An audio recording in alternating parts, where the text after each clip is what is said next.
Okay. Take two. Hi, everyone. Joey Reese here to recap last week's IVAT Hawaii Summit, the Institute on Abuse, Violence, and Trauma. Violence, Abuse, and Trauma, IVAT. And the practice center had several of us that participated in one way or the other, several presentations, as well as helping to monitor different segments of the summit. So we did an introduction presentation to attitudinal healing with Darby, and intro to mindful forgiveness in the military sector. That's the tract of IVAT with Allison Wagner. Kaipo and I facilitated a whole full day of workshop. And then I also presented on the keynote panel for releasing trauma through somatic approaches. And then we also served on some of the poster presentations. So a wide variety of experiences from several of us this year. And I felt the most satisfied this year out of all of the other years because I like presenting, but I also like helping others to present and kind of find their own voice, because we need so many different voices to the work that we're doing, where it tends to have a lot of like these unarticulated boundaries for people of color and who are kind of not in the traditional healing sectors of one way or the other, either one extreme of research and with PhDs and doctorates, or on the totally other spectrum of woohoo-ness. And there are, I know this work happening in traditional cultures that we'll never see because they're not on the interwebs. Yeah. And all of the other reasons in between. So my little corner of the world is, how do you make this work accessible to the folks who aren't going to go out and get a PhD, or sit in traditional classrooms, or don't feel comfortable in rooms traditionally open for conversations that tend to be, in my opinion and my experience, which is all that's important to me for the way that I talk about it, is when I walked into rooms that offer these things, they were traditionally old white people who talked about it from a very heady, I've been educated and I have the research to back it up kind of way. So in itself, I didn't feel comfortable or safe or welcomed into that space. So after having done some work around it myself that allowed me to be in some of those spaces a little bit easier, then the real question was, how do I want to talk about it? What do I want to study? What feels good to me? And how do I get other people involved who felt like me? So folks who didn't think that this work was for me. So when I then find other facilitators to want to come hang out and learn and walk, it makes me feel really good. So this year was excellent in terms of participation and representation. So my few takeaways.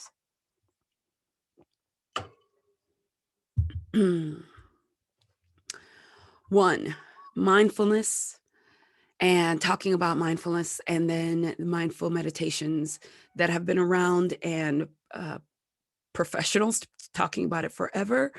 The thing that stood out for me in the presentations that we were doing is a few comments around that piece about non-striving was super helpful, and it seemed super new to even folks who've been practicing it for a very long time. So that's a comment that I've been putting in specifically for about the last year. And I think I was just kind of throwing it out there as if we all knew it, coming to realize that a lot of us don't know it. So mindfulness meditation is about being present in the moment, no matter what, with acceptance. And that's both a state of being and a practice, right? And we practice it in formal sitting, anchoring through breath or through one of our senses, or doing a gratitude practice or loving kindness practice or something like that. But recently I started very specifically talking about the non-striving aspect of it, which is contrary to the way that I see mindfulness being used quite often, which is, to increase productivity among your employees. Oh, I just like to use this idea of meditation and mindfulness and getting centered and finding some sort of sense of wholeness within for the benefit of capitalism is like not what I'm in it for. So So this idea of non-striving kind of comes from there, from my thoughts where I'm like, wait, something doesn't feel right. Even a good idea can be misused. Yeah. So the idea of non-striving is when we sit, it's to just sit with the wholeness of ourselves. And so much of myself, I don't know. So in that sitting and in just kind of quieting my mind and opening myself up, I'm opening myself up to whatever is there. And what I came to realize is sometimes the things that show up is not what I want, or it feels out of time, or it feels like I should be done with it already. So I heard the noises that shouldn't on myself, even within this practice of mindfulness. So as I sit, and I've been sitting for a while now, I recently, meaning this past year, so the calendar year of pandemic era. So end of 2019, 2020, and now into 2021, this idea of like, okay, let me back up. Whenever I hear practices that are specific to like speaking to your inner child, there's a part of me that cringes. I'm like, ugh, inner, like I have to separate myself and then find this thing called the inner child and then do something about that. Like it never sat well with me, no matter how much I love the facilitators that are talking about it, or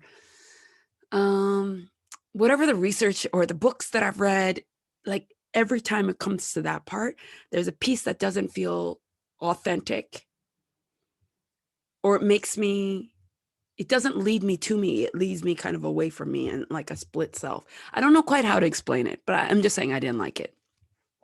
So this past year, as I'm sitting and these images, because a lot of my story I talk about when I'm young, I'm talking about the things that happened to me when I'm young, and then the suffering I've done as a result as an adult, thinking about those stories.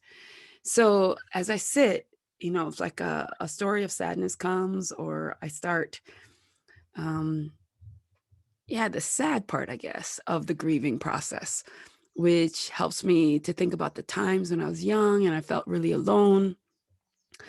And some of this inner child practices asks me to do stuff with it. But then I decided I didn't want to do anything with it. I just wanted to sit there, right?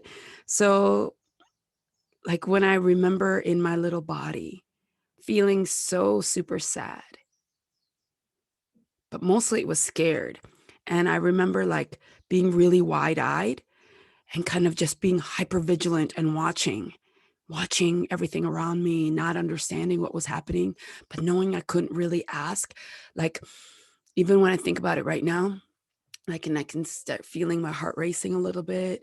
And then like the casing around me, like it feels frozen. Like I remember feeling very frozen and watching.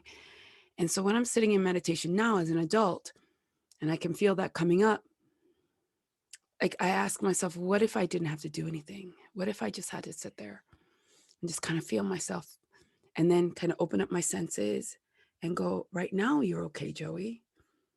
Right now, I hear my birds chirping. So this is me right now.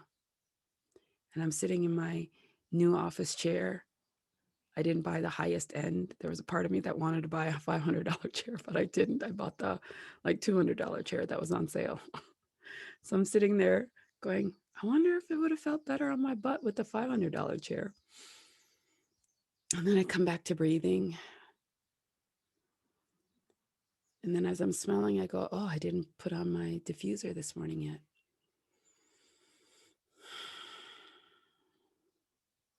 And then I go back going, God, I was so scared. I felt so scared. That's all. Like my adult mind now wants to put into my words things like, I wanted somebody to be with me. I wish I had, but I didn't feel any of those at that time. The memory doesn't come with these ideas of things that I wanted then. All I remember is just being super scared. And kind of, I'm just being frozen.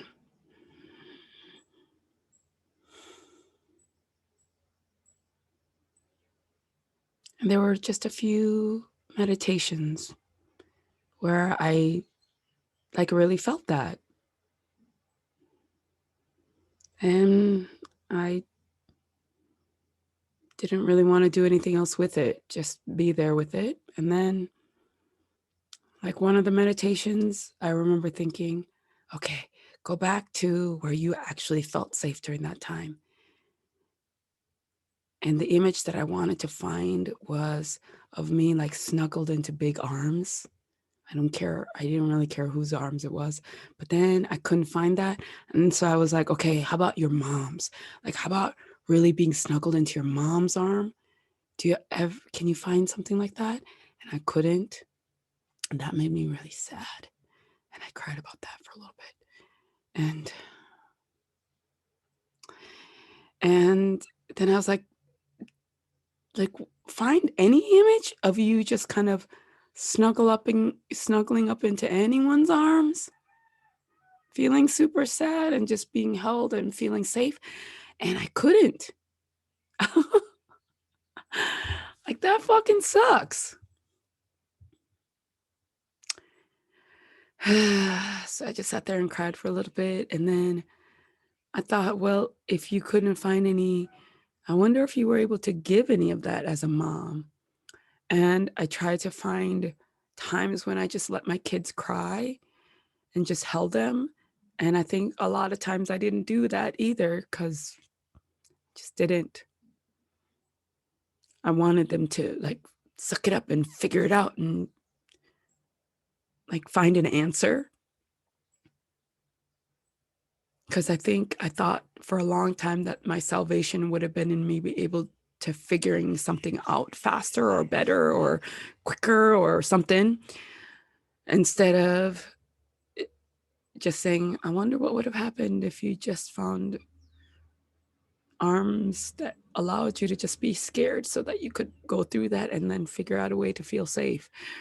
And so how could I have been that thing for a partner or for my kids? And so now I'm sitting here doing it for myself. Like, I think there were times when I did it better or okay or was there for my kids in certain ways. But in all honesty, the fact that I can't figure it out right now, yeah, I think in conversations today, like in recent weeks and months, I've been there for my kids in that way. I wish I was there for them when they were younger, and then I wish somebody was there for me when I was younger. So yeah, it's constantly this kind of back and forth, like fluid thing. And the less I get in my way, the better, right? So this idea of non-striving is just, for me, just this, that I'm not sitting so that I can all of a sudden be somebody different or better. It's just, I can just be. And in those moments of being, like lots of stories come up. And I'm just working on just being present in my body at those moments.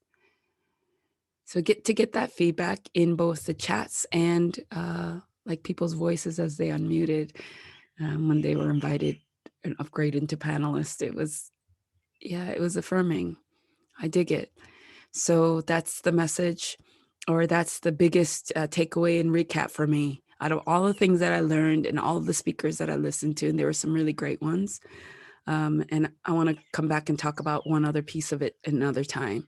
But for today, it's the idea of non-striving and what that means for me and why I think it's important, and how it's important for us to not misuse it if we're in positions of power. So if I'm a supervisor, I'm not allowing for meditation time so that my people can like clear enough stuff out of their brains to be more productive for me.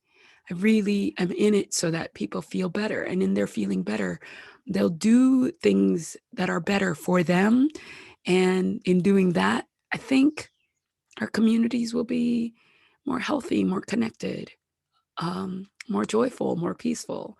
And I guess that's the piece of the striving I'm in it for. Like, and if I zoomed way out, but in our day-to-day interaction, I think the more that we can invite each other to be um, without any kind of end goal and trust in the moments. Yeah, let's talk about that for a little bit and see how that feels. Uh, that's all for today's message. I don't know. Felt a little bit meandering, but that's where I'm at. Thanks for listening, and I look forward to our continued conversation, and let's keep practicing together. Aloha.